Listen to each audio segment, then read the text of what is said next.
ঋণ করে প্রয়োজনে ঘি খাও, তাইলেও সুখে থাকো। ঋণ করো, ঋণ খেলাপি হও, তাও নির্বাচনে অংশগ্রহণ করো। মাননীয় স্পিকার, জনগণের টাকা নিয়ে এই বিলাসিতা বন্ধ করতে হবে এবং ঋণ খেলাপিদেরকে ঋণ খেলাপি বলতে হবে। আমরা লজ্জা পাই। ভারতের, প্রাচীন ভারতের একটা প্রবাদ আছে, সেই প্রবাদে একজন বলেছিলেন, ঋণং কৃতা ঘৃতং পিবেত যাবৎ জীবন সুখেং কিবত।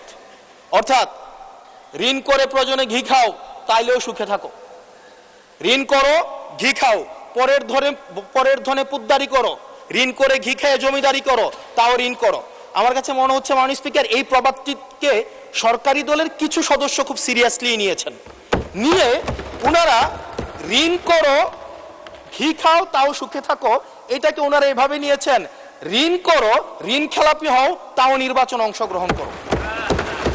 মাননীয় স্পিকার, আমরা দেখলাম এই সংসদে আমরা মাননীয় অর্থমন্ত্রীর কাছ থেকে আমরা কোনো স্পষ্ট কোনো কর্মসূচি আমরা পাই নাই। কিভাবে ব্যাংকগুলোকে যেভাবে দলীয়করণ করা হয়েছে, ব্যাংকগুলোকে দীর্ঘ 17 বছর ধরে ব্যাংকের টাকা ঋণের নামে যেভাবে বিদেশে পাচার করা হয়েছে, সেই পাচারকৃত টাকাকে কিভাবে উদ্ধার করা হবে, সেটার কিন্তু সুস্পষ্ট আমরা কোনো পলিসি পাই না। মাননীয় স্পিকার, আমরা মাননীয় গভর্নর সাহেবকে মাঝে মাঝে আমরা একটু আক্ষেপ প্রকাশ করতে দেখি, 4,80,000 কোটি টাকা বিদেশে পাচার হয়েছে, সেটাকে কিভাবে আনা যাবে সেটা নিয়ে আক্ষেপ প্রকাশ পর্যন্ত আমরা দেখি।